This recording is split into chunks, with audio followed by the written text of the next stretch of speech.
Assalamualaikum warahmatullahi wabarakatuh. Kita berjumpa kembali dalam pembelajaran PPKN di kelas 7, bab 5, yaitu kerjasama dalam berbagai bidang kehidupan.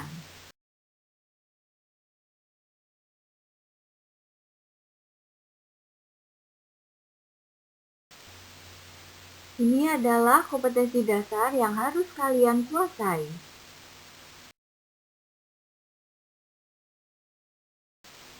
Kita mulai pembelajaran dari subbab A, yaitu kerjasama dalam berbagai bidang kehidupan. Sejarah mencatat bahwa perjuangan bangsa Indonesia dalam merebut dan mempertahankan kemerdekaan merupakan hasil kerjasama rakyat yang berjuang mengusir penjajah dari bumi Nusantara. Bangsa Indonesia meyakini bahwa kemerdekaan yang diraih merupakan atas berkat rahmat Allah yang Maha Kuasa dan hasil kerjasama rakyat tanpa dibatasi oleh perbedaan suku bangsa, adat istiadat, agama, dan bahasa daerah. Kerjasama dalam mengusir penjajah dalam meraih kemerdekaan bangsa merupakan bukti kemampuan bangsa Indonesia mengatasi perbedaan-perbedaan yang ada. Terbentuknya Negara Kesatuan Republik Indonesia diawali dengan kesadaran nasional akan persatuan dan kesatuan bangsa. Persatuan mengandung arti bersatunya bermacam-macam corak yang beraneka ragam menjadi satu kebulatan yang utuh dan serasi. Persatuan Indonesia berarti persatuan bangsa yang mendiami wilayah negara Indonesia. Persatuan adalah perserikatan, ikatan, atau gabungan beberapa bagian yang sudah bersatu. Persatuan dan kesatuan berasal dari kata satu yang berarti itu dan tidak terpecah belah. Persatuan mengandung makna terikatnya beberapa bagian menjadi satu kesatuan, sedangkan kesatuan berarti keadaan yang merupakan satu keutuhan. Semangat kerjasama para pejuang bangsa merebut dan mempertahankan kemerdekaan harus mendorong setiap warga negara untuk mengisi kemerdekaan dengan melakukan kerjasama dalam berbagai bidang kehidupan untuk melaksanakan pembangunan nasional. Pembangunan nasional adalah usaha secara sadar untuk mewujudkan suatu masyarakat Indonesia yang adil dan makmur berdasarkan Pancasila dan Undang-Undang Dasar Negara Republik Indonesia tahun 1945.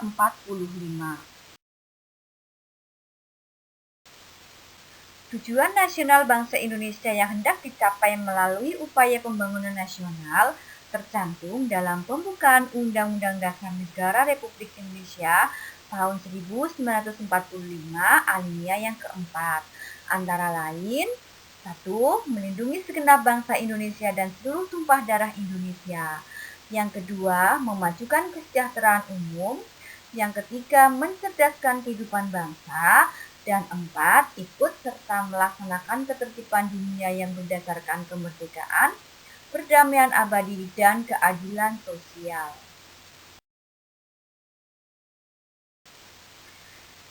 Tercapainya tujuan nasional bangsa Indonesia mensyaratkan bahwa setiap warga negara harus melakukan kerjasama dalam berbagai bidang kehidupan untuk mensukseskan pembangunan nasional. Nah, sekarang kita lanjutkan pengertian kerjasama itu apa?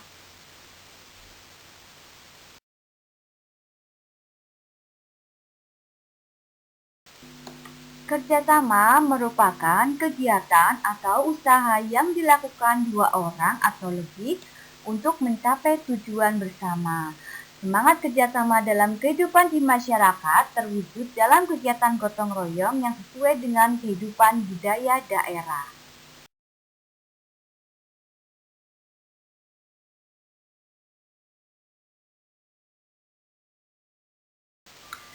Ini contoh nama kerjasama yang ada di Indonesia. Salah satunya yaitu Manunggasakato berasal dari Sumatera Barat, Cikaroban dari Palembang, Gugur Gunung dari Jawa, Mapalus dari Minahasa, dan Subak dari Bali. Kita lanjutkan ke pengertian gotong royong. Gotong royong adalah bekerja bersama-sama untuk mencapai suatu hasil yang didambakan. Sikap gotong royong adalah bekerja bersama-sama dalam menyelesaikan pekerjaan dan menikmati hasil pekerjaan tersebut secara adil, atau suatu usaha atau pekerjaan yang dilakukan tanpa pamrih dan dilakukan secara sukarela oleh semua warga menurut batas kemampuannya masing-masing.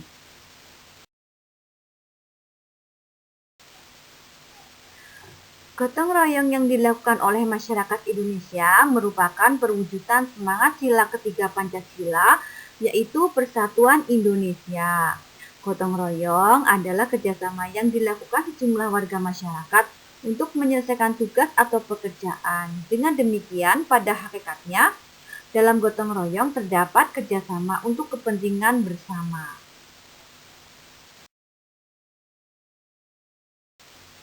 Gotong royong merupakan ciri khas dan budaya masyarakat Indonesia yang didorong adanya kesadaran bahwa manusia memerlukan bantuan orang lain dalam kehidupannya. Yang kedua, manusia dapat hidup secara wajar apabila bersama-sama dengan manusia lainnya.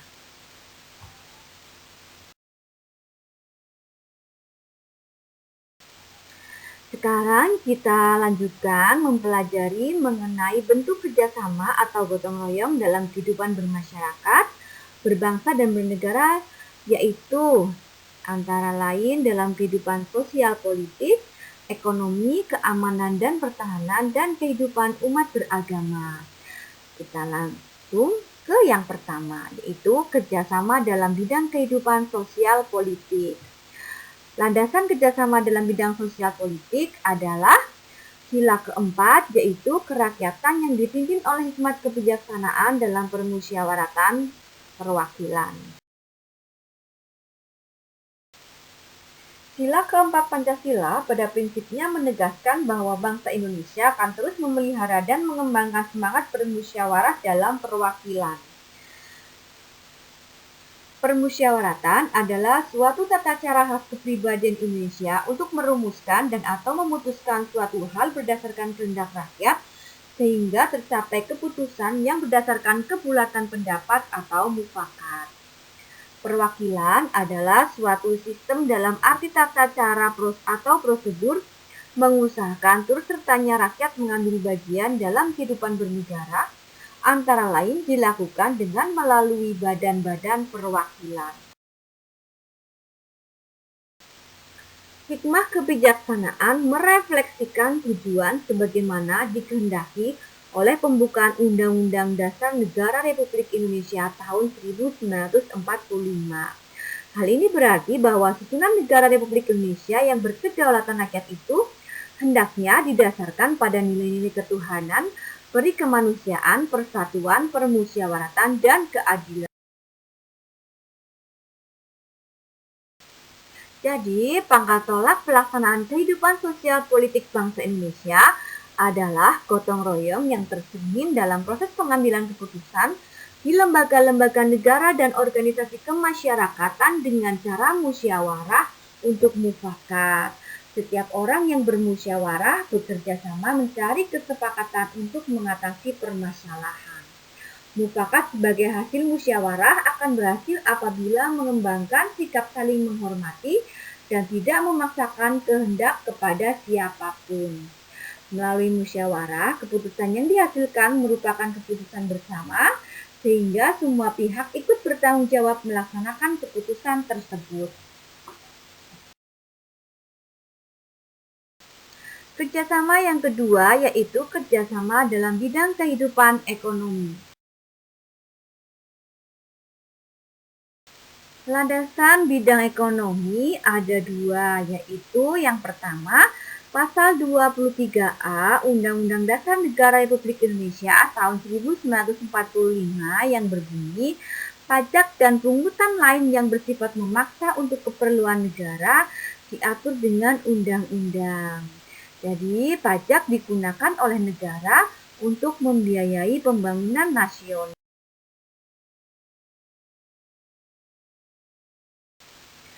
Landasan yang kedua yaitu Pasal 33 Ayat 1 Undang-Undang Dasar Negara Republik Indonesia tahun 1945 menyatakan, yaitu Perekonomian disusun sebagai usaha bersama berdasar asas kekeluargaan.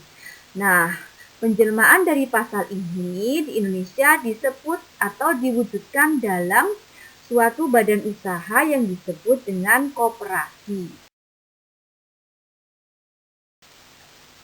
Sebagai badan usaha, koperasi beranggotakan orang-orang dan badan hukum dengan berlandaskan prinsip kerjasama dan kekeluargaan. Asasnya ada dua, yaitu asas gotong royong dan asas kekeluargaan. Keunggulan koperasi dibandingkan badan-badan usaha yang lainnya ada 5. Yang pertama, dasar persamaan, artinya setiap anggota dalam koperasi mempunyai hak suara yang sama.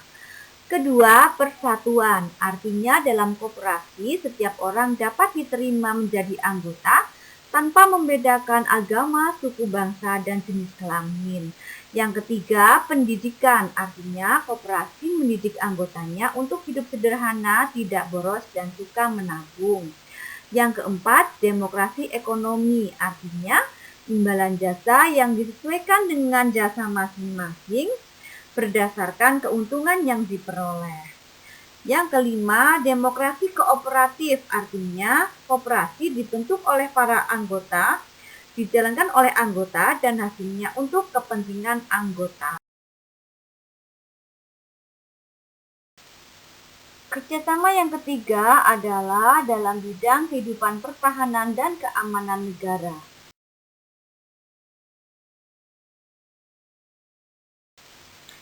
Landasan kerjasama dalam bidang pertahanan dan keamanan ada dua. Yang pertama, Pasal 30 ayat 1 UUD 45 yang berbunyi, tiap-tiap warga negara berhak dan wajib ikut serta dalam usaha pertahanan dan keamanan negara. Yang kedua, Pasal 27 ayat 3 UUD Negara Republik Indonesia tahun 1945 yang berbunyi, setiap warga negara berhak dan wajib ikut serta dalam upaya pembelaan negara. Setiap warga negara harus melakukan kerjasama untuk mewujudkan keamanan dan pertahanan negara. Ini adalah contoh dari sikap bela negara. Bela negara adalah sikap mental yang dimiliki seseorang atau sekelompok orang untuk ikut serta dalam usaha melindungi dan mempertahankan keberadaan bangsa dan negara. Bela negara juga berarti merupakan tekad, sikap, dan perilaku warga negara yang dijiwai oleh kecintaan kepada NKRI yang berdasarkan Pancasila dan Undang-Undang Dasar Negara Republik Indonesia tahun 1945 dalam menjamin kelangsungan hidup bangsa dan negara. Kesadaran bela negara mengembangkan nilai kenegaraan yang diperuntukkan pada pembangunan sistem pertahanan negara yang terdiri dari 5 nilai dasar bela negara, yaitu 1. Cinta tanah air, 2. Kesadaran berbangsa dan bernegara, 3. Keyakinan Pancasila sebagai falsafah dan ideologi negara, 4. Rela berkorban untuk bangsa dan negara, dan kelima, memiliki kemampuan awal bela negara fisik maupun non-fisik. Terwujudnya keamanan dan pertahanan negara menjadi tanggung jawab seluruh komponen negara. Hal ini sesuai dengan doktrin pertahanan negara Indonesia yang menganut sistem dan keamanan rakyat semesta atau disebut dengan Sis-Han-Kam-Rata, yaitu menjadikan rakyat sebagai komponen pendukung bersama-sama TNI dan Polri berperan penting dalam menjaga kedaulatan negara, keutuhan wilayah, dan keselamatan bangsa dari ancaman dan gangguan. Kerjasama yang keempat adalah kerjasama antar umat beragama. Landasannya adalah Pasal 29 ayat 2, yaitu yang berbunyi, negara menjamin kemerdekaan tiap-tiap penduduk untuk memeluk agamanya masing-masing dan beribadat menurut agama dan kepercayaannya itu. Jadi ini mengandung adanya jaminan negara atas hak kebebasan penduduk untuk memeluk agama dan beribadah menurut agama yang dianutnya.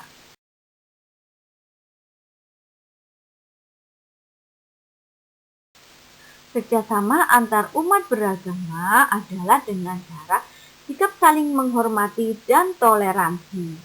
Kerjasama antar umat beragama ditandai dengan adanya sikap-sikap sebagai berikut. 1. Saling menghormati umat seagama dan berbeda agama. 2. Saling menghormati lembaga keagamaan yang seagama dan berbeda agama. 3. Sikap saling menghormati hak dan kewajiban umat beragama. Dengan demikian, ketentuan pasal tersebut mengandung pengertian adanya jaminan negara atas hak kebebasan berduduk untuk memeluk agama dan beribadah menurut agama yang dianutnya.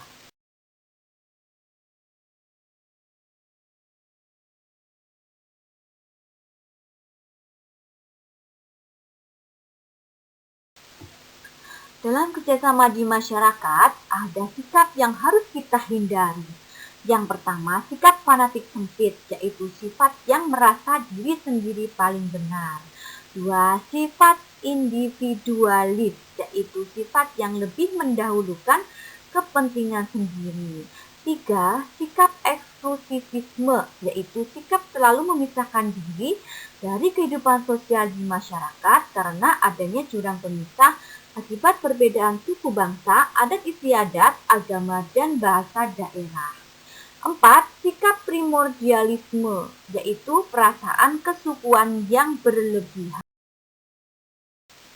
Kerjasama dalam kehidupan bermasyarakat, berbangsa, dan bernegara akan terwujud apabila setiap anggota masyarakat dapat mengembangkan sikap saling menghormati, saling menghargai antar suku, agama, ras, dan antar golongan.